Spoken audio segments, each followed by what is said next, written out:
When we talk about black wealth today, names like Oprah Winfrey, Jay-Z, or LeBron James might immediately spring to mind.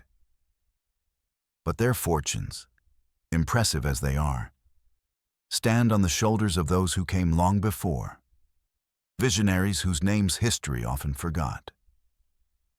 These early pioneers didn't simply rise from hardship to success, they built dynasties in the shadows of slavery and segregation. In a nation still finding its identity, they forged legacies through industry, innovation, and an unyielding fight for justice. This story begins not during the Gilded Age, but at the birth of the United States itself, with a man born free in Philadelphia in the year 1766. His name was James Forten, and he would become one of the first true black captains of industry in America, a man whose wealth, influence, and moral clarity would shape generations. Forten's life was not one of quiet affluence. He grew up in the very midst of revolution. At just 14 years old, he enlisted to fight for American independence, joining the crew of the warship Royal Louis. During his service, he was captured by the British and imprisoned on one of their notorious prison ships, where thousands died in horrific conditions. Still a teenager, Forten displayed a sense of honor and loyalty far beyond his years. He was offered freedom and a comfortable life in England if he turned his back on the American cause. He refused. He chose imprisonment. He chose America. After the war, Forten returned to Philadelphia and began working in a sail loft, where the vast sails that powered global trade were painstakingly crafted. He apprenticed under a man named Robert Bridges, and it was there that Forten's brilliance began to shine. He didn't just master the trade, he revolutionized it. He designed an entirely new sail that made ships faster and more agile, a leap forward in maritime technology. It was this innovation that would transform him from an apprentice to an empire builder. When Bridges retired in 1798, Forten bought the entire business. Under his leadership, the loft thrived, becoming one of the most successful companies in Philadelphia. And unlike most businesses of the time, Forten's workforce was integrated, black and white craftsmen working side by side, treated with equal respect and dignity. By the early 1800s, Forten had amassed a fortune estimated at around $100,000, a staggering amount in those days, equivalent to millions today. Yet, his wealth was never his end goal. Forten believed money should be a force for liberation, not comfort. He became a towering figure in the abolitionist movement, using his resources to fund anti-slavery newspapers, support grassroots organizers, and shelter runaway slaves. The American Anti-Slavery Society, one of the nation's most important abolitionist groups, was organized in his own home.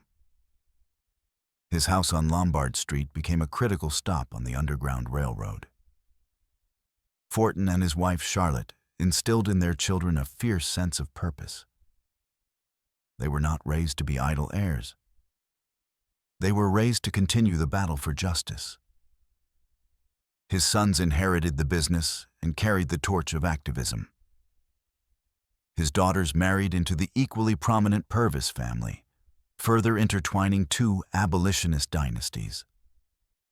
One of his granddaughters, Charlotte Forten Grimke, would become a renowned poet and educator, teaching newly freed slaves in the aftermath of the Civil War and documenting her experiences with profound insight and compassion. When James Forten died in 1842, his funeral was so immense it stopped the city. He was mourned not only as a wealthy man, but as a patriot, an inventor, and a relentless warrior for equality. His family's name became synonymous with justice and perseverance. But this is only the beginning.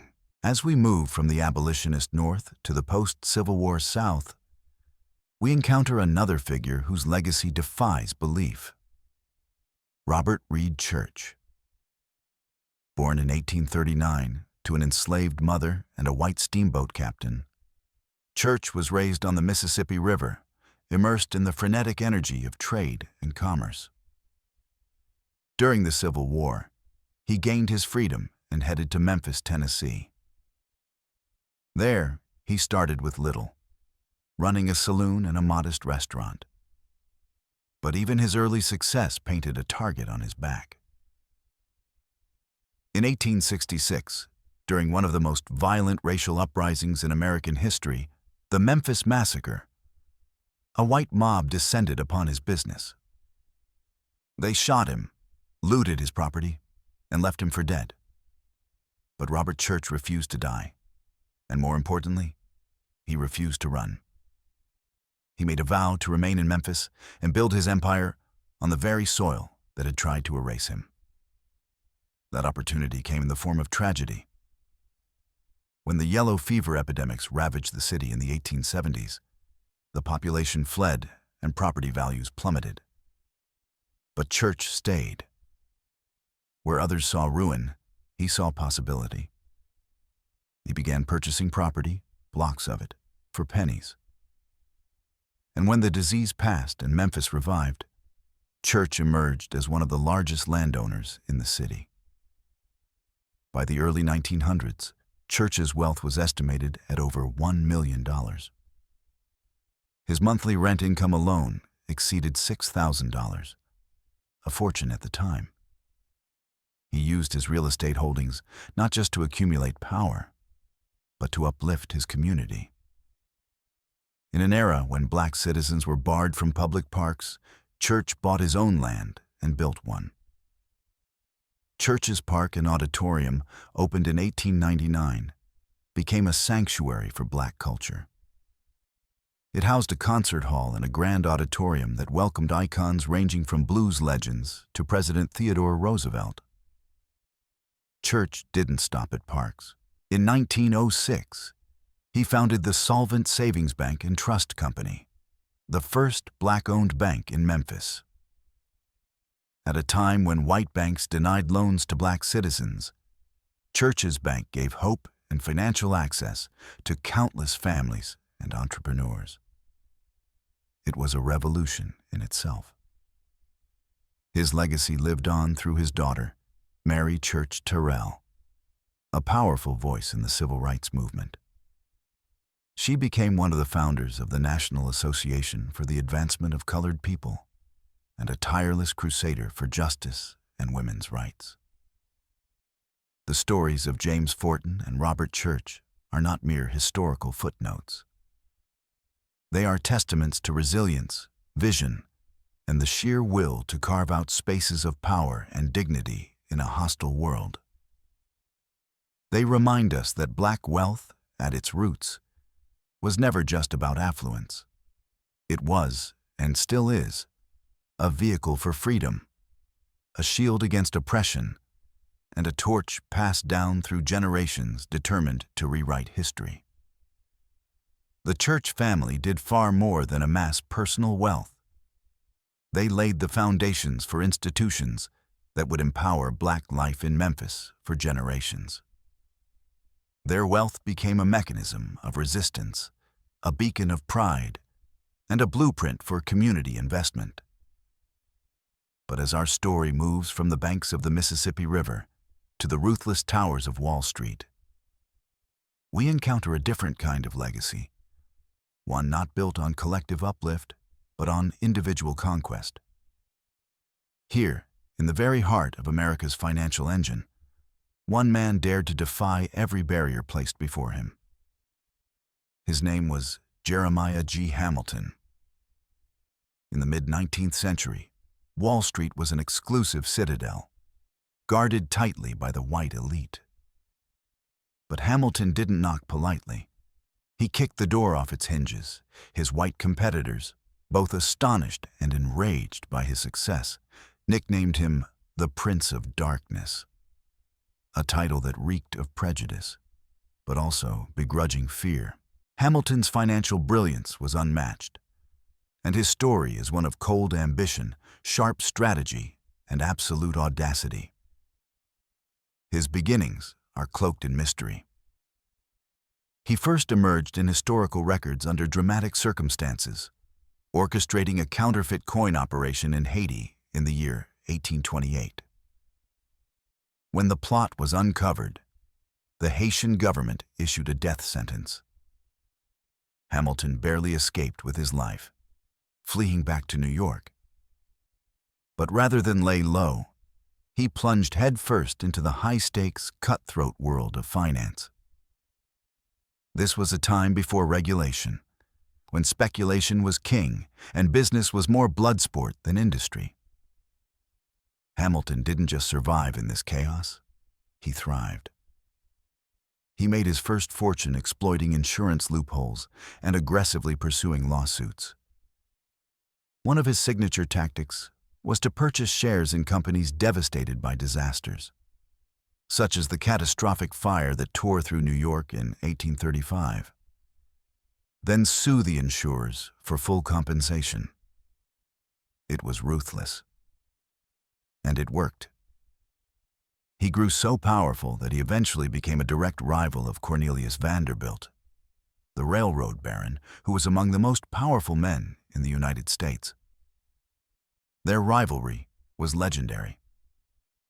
While most black businessmen focused on their own communities, Hamilton charged into the heart of white-controlled capital, demanding a seat at the table, and then flipping the table over. He bought stock in rail companies that wouldn't even allow him to ride their trains. He married a white woman, moved into a mansion in New Jersey, and built a fortune that was impossible to ignore. When Hamilton died in the year 1875, he left behind an estate worth $2 million, equivalent to more than $50 million today. At the time, he was the wealthiest black man in the country. His legacy was unlike any other. He was not a community organizer or a philanthropist, but a symbol of raw, unapologetic power in a world that tried to deny him everything. He proved that sheer intellect and will could shatter even the most fortified gates. While Hamilton was shaking the foundations of Wall Street, another financial genius was quietly building her empire just across the river in Brooklyn. A woman whose name deserves to stand beside the greatest in American business. Her name was Elizabeth Gloster, and by the time she passed in the year 1883, she was hailed as the richest black woman in the United States. Born free in Virginia in 1817, Elizabeth's life was shaped by grit, strategy, and vision. After marrying Reverend James Gloster, she moved north to New York, where her entrepreneurial spirit caught fire. Though she began with a few modest shops, she soon discovered her true calling: real estate. Boarding houses were in high demand in the rapidly growing city, and Elizabeth seized the opportunity. But she didn't just operate a few properties, she built an empire. At her peak, she managed more than a dozen boarding houses, including one that catered to an elite, mostly white clientele. Her skill was unmatched. She knew how to read the market, manage tenants, and turn property into profit. Her wealth was extraordinary. When she died, newspapers estimated her fortune at somewhere between $200,000 and $500,000. Millions by today's standards. Her lawyer claimed the figure was even higher. Yet Gloster's greatness was not limited to her business acumen. Like the Forten and Church families, she believed that wealth was a weapon in the battle for freedom. Her home and church were hubs of abolitionist activity. The Gloster household served as a safe haven on the Underground Railroad. And when the legendary abolitionist John Brown planned his ill-fated raid on Harper's Ferry, he stayed with the Glosters and received financial support for his mission. Elizabeth was a strategic philanthropist. She led efforts to establish the Colored Orphan Asylum in Brooklyn and supported black churches throughout the South. Her money flowed where it was most needed, to freedom fighters, to children, to communities left behind. She was a brilliant businesswoman and a resolute activist, a double threat whose legacy rewrote the role of black women in American capitalism and resistance. Now, we enter the 20th century, where the rise of black enterprise would be ignited by two extraordinary women whose influence would ripple across generations. Their products were rooted in beauty, but their vision was rooted in liberation. They built empires not just for themselves, but for tens of thousands of black women seeking dignity, income, and independence. Their names were Annie Turnbow Malone and Madame C.J. Walker. The story begins with Annie Turnbow Malone, a prodigious chemist born in 1869. She possessed a rare gift for science and an even sharper instinct for business. In an era when hair care products for black women were often harmful and filled with dangerous chemicals, Malone created something revolutionary. Her line, which she called Poro, was gentle, effective, and soon in high demand. But distribution was nearly impossible in a segregated economy. So she reimagined marketing. Alongside her assistants, Malone went door to door, offering free demonstrations and winning customers one household at a time. Her genius wasn't just in chemistry, it was in community building. In 1902, she relocated to St. Louis, where her company exploded in size and success. Among her early sales agents was a woman named Sarah Breedlove, who would later become Madame C.J. Walker, but at that time, it was Annie Malone who reigned supreme. Her business empire stretched across the country, and by the end of the First World War, she had become a multimillionaire. Some estimates put her peak wealth at $14 million, equivalent to hundreds of millions in today's currency. But Malone didn't just build a business. In 1918, she opened Poro College, a massive institution in St. Louis that functioned as a factory, a training ground, and a cultural center. It educated thousands of young black women in business, self-care, and financial independence. It wasn't just a company, it was a movement. These women, Elizabeth Gloucester, Annie Turnbow Malone, and those who came before, show us that black wealth in America has never been a one-dimensional story. It is a saga of courage, genius, and fierce determination. Some fought through finance, others carved paths through real estate, community, or cosmetics. But all of them redefined what was possible, not just for themselves, but for the generations that followed. Poro College was more than just a business venture. It was a revolution in education, opportunity, and empowerment. Annie Turnbow Malone, with her visionary leadership, trained an astonishing 75,000 agents across the globe. These Poro agents weren't merely salespeople. They were self-sufficient professionals in a world that offered black women few, if any, avenues to independence. Through their work, they transformed the perception of what black women could achieve in business, community, and beyond. But if Malone laid the foundation, it was her former agent, Sarah Breedlove, known to history as Madame C.J. Walker, who took that vision and launched it into the stratosphere. Born in 1867, the first member of her family born free after emancipation, Walker rose from unimaginable poverty. She began as a Poro agent in St. Louis, but in 1906, she struck out on her own. Relocating to Denver, she started the Walker Manufacturing Company and began developing and selling her own line of hair care products, tailored specifically for black women. What set Walker apart was her unmatched ability to scale. She understood that beauty products weren't just about appearance. They were a gateway to autonomy, dignity, and financial control. Traveling relentlessly across the United States and the Caribbean, she personally trained thousands of Walker agents. These women became independent business owners in their own right, earning money, respect, and community status. Walker wasn't just building a brand, she was building a movement. Her agents were entrepreneurs, many of them making more than teachers or domestic workers of the time. She taught them how to manage finances, run a business, and uplift others. The Walker system was about far more than hair. It was about pride, ownership, and transformation. And Madam Walker lived her message. Her wealth became a statement.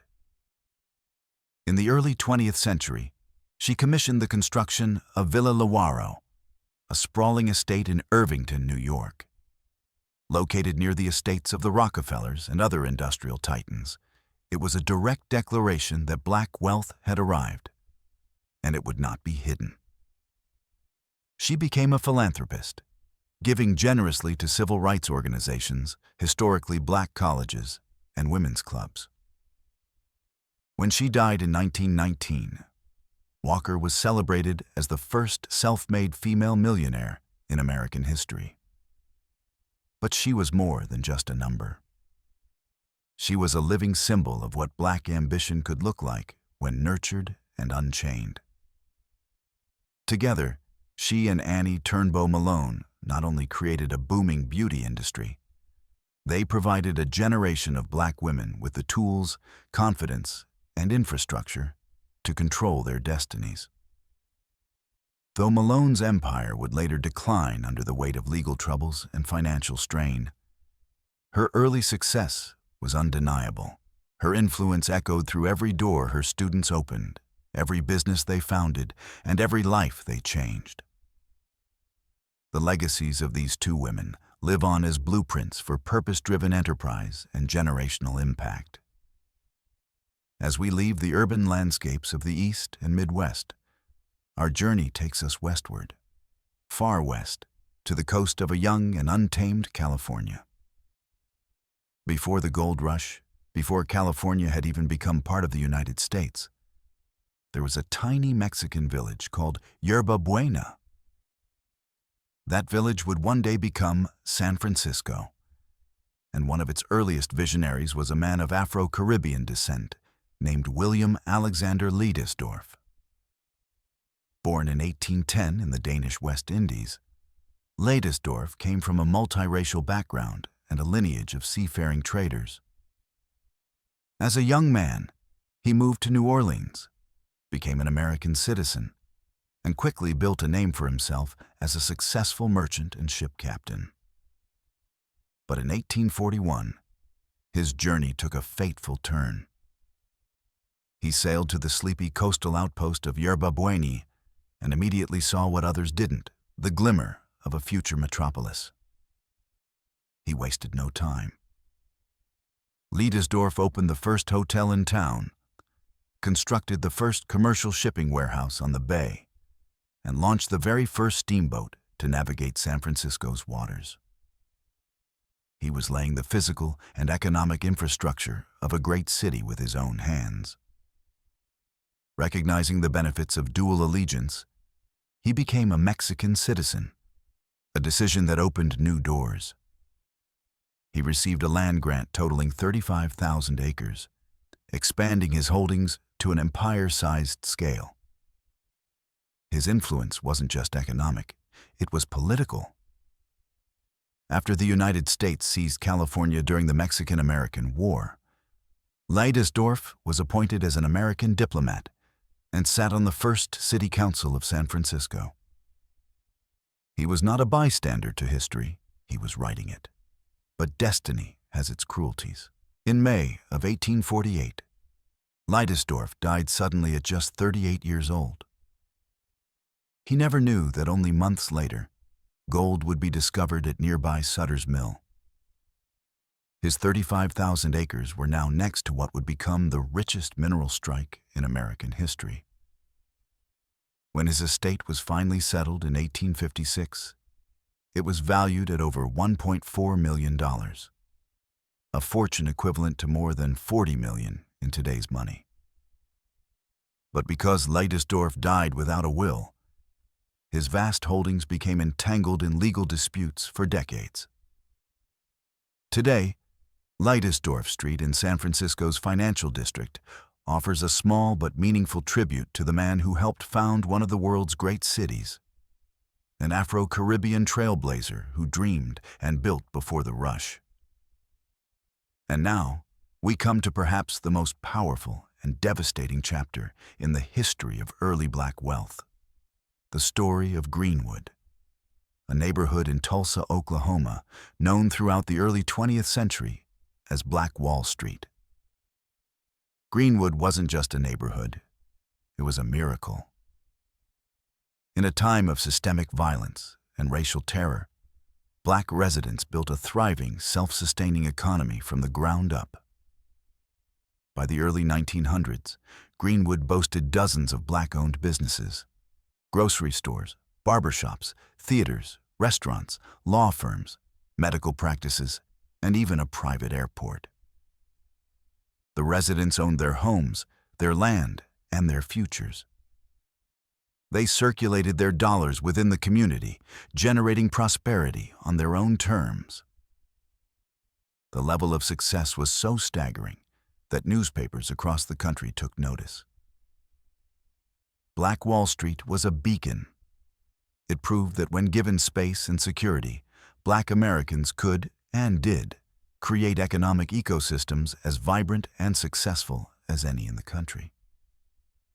It was a direct challenge to the racist belief that black people could not govern or sustain themselves. It terrified the white establishment, and so, on a warm summer night in 1921, it was destroyed. What began as a rumor about a young black man allegedly assaulting a white elevator operator exploded into a full-scale massacre. Over the course of 48 hours, white mobs, with the complicity of law enforcement and local government, looted and burned Greenwood to the ground. More than 1,000 black homes and businesses were reduced to ash. Hundreds were killed. Thousands were left homeless. The wealth that had taken decades to build vanished overnight. But even in the face of such catastrophic loss, the spirit of Greenwood was not extinguished. Survivors began rebuilding almost immediately. Their resilience, their unshakable belief in black excellence, and their unwillingness to be erased echo through history. The story of Greenwood, and of all the black pioneers we followed, is not just about money. It is about vision, defiance, and the courage to believe in a future that the world insisted was impossible. These men and women didn't just build wealth, they built legacies, communities, and blueprints that still inspire us today. From Philadelphia to Memphis, from Wall Street to San Francisco, from boarding houses to beauty salons to banks, the early architects of black wealth in America redefined what power looked like. They turned oppression into innovation. They turned exclusion into determination. And most of all, they turned dreams into empires. At the heart of Tulsa's Greenwood district, the economic marvel once known as Black Wall Street, stood a man whose vision shaped an entire community. Ottawa W. Gurley, born in 1868 to parents who had once been enslaved, was a man of ambition, intellect, and iron determination. Self-educated and driven by a dream of black self-sufficiency, Gurley arrived in Tulsa in 1905, just as the city was beginning to flourish from the oil boom. He saw an opportunity not merely to prosper, but to build an entirely new world, one where black families could thrive free from the constraints of racism and exclusion. He purchased 40 acres of land on the northern side of Tulsa, deliberately on the other side of the city's segregated railroad tracks, and began constructing a neighborhood where black excellence could flourish. It started with a single grocery store, but Gurley had a larger plan. He subdivided his land and sold plots exclusively to black families, encouraging home ownership, entrepreneurship, and community investment. This was the genesis of Greenwood, a district built by black hands, for black people. Gurley didn't stop at land sales. He offered business loans, mentored aspiring entrepreneurs, and used his own wealth to foster the businesses that would become the heartbeat of Greenwood. His own ventures grew rapidly. By 1921, he owned over 100 properties, including a hotel, rental homes, and an employment agency. His personal fortune was estimated to be worth between $7 and $14 million in today's terms. Thanks to Gurley and others like him, Greenwood became one of the most remarkable economic ecosystems in the United States.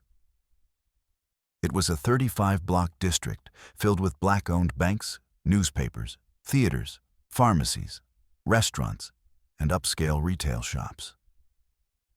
Money circulated internally, building wealth that lifted families for generations. It was a vibrant, self-sustaining society, flourishing in the face of segregation. But such success bred resentment. In May of 1921, the worst fears of Greenwood's residents became reality. Fueled by white rage and baseless accusations, a mob, armed and sanctioned by city authorities, descended on the district. Over 48 hours, they looted, burned, and destroyed everything. Hundreds of black residents were killed. Thousands were displaced, and Greenwood, this shining beacon of black prosperity, was reduced to ash. Ottawa Gurley lost everything.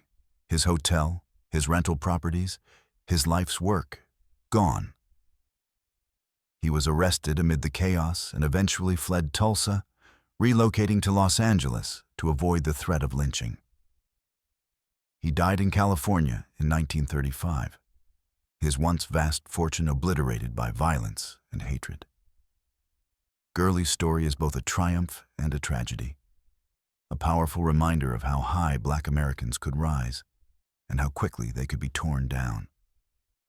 But black wealth was never confined to business alone. In the crucible of Reconstruction, some found power in the political arena. One such man was Blanche Kelso Bruce, born enslaved in Virginia in 1841.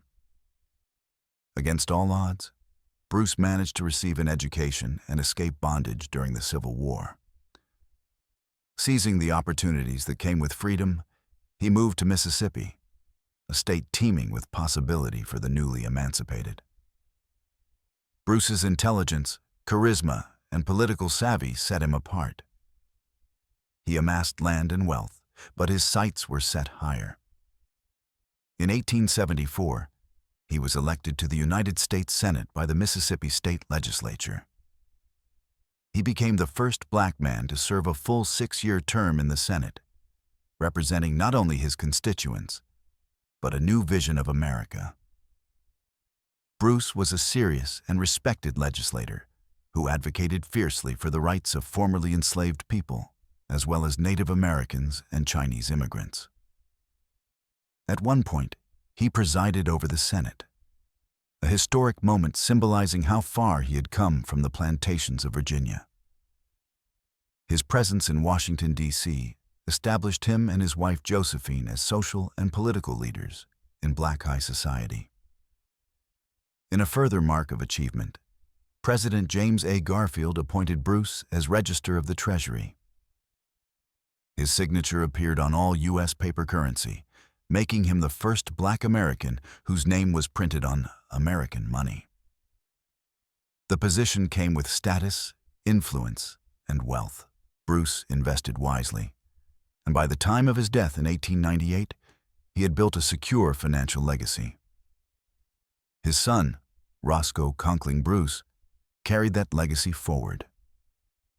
A Harvard graduate, he became a distinguished educator and one of the leading black intellectuals of his era. The Bruce family exemplified a rare but powerful kind of black wealth, one born not in commerce, but in policy, public service, and the corridors of power. In St. Louis, Missouri, another kind of black aristocracy took root. Long before Annie Turnbow Malone built her beauty empire there, the city had already become home to a class of free black families whose lineage and land ownership created a self-sustaining elite. These families had established themselves in the early 19th century, often working in skilled trades such as catering, tailoring, and barbering. But the true engine of their wealth was land. As the city grew, their holdings multiplied in value. This black elite was proud, private, and highly educated. They formed exclusive social clubs, held formal debutante balls, and intermarried to keep wealth within their circle. Families such as the Cleavers, the Mordecais, and the Pelagies joined not only fortunes, but legacies. Education was paramount. Children were sent to the best schools, often out of state. Their social standing mirrored that of white aristocratic families, except it existed parallel to the white world, invisible to it. One chronicler of this hidden class was Cyprian Clamorgan, who in 1858 published The Colored Aristocracy of St. Louis. His book documented the complex web of families, wealth, and social codes that defined black elite life. He wrote of homes filled with fine furniture, staffed with servants, and blocks of real estate owned outright. Among the families he described was that of Pelagie, a free woman of color who had acquired land early in the city's history. Her descendants became among the wealthiest black landowners in Missouri. But even this upper class wasn't immune to the painful complexity of colorism. Lighter skin often became a gatekeeping trait within this community, reflecting an internalized hierarchy inherited from white society. Still, the St. Louis black aristocracy stands as a testament to how entire communities could build and preserve wealth through strategic marriage, education, and relentless determination. So what became of these black dynasties? That question haunts the story of black old money in America. Unlike white fortunes that passed seamlessly from generation to generation, many black fortunes were dismantled, diluted, or destroyed. There was no safety net, no government protection, no banking system designed to preserve their assets. They lived in a country that not only denied them justice, but often actively worked to erase their progress. Annie Turnbow Malone's empire was gutted by legal challenges, a costly divorce, and the financial collapse of the Great Depression. Ottawa Gurley's wealth was incinerated during the Tulsa race massacre.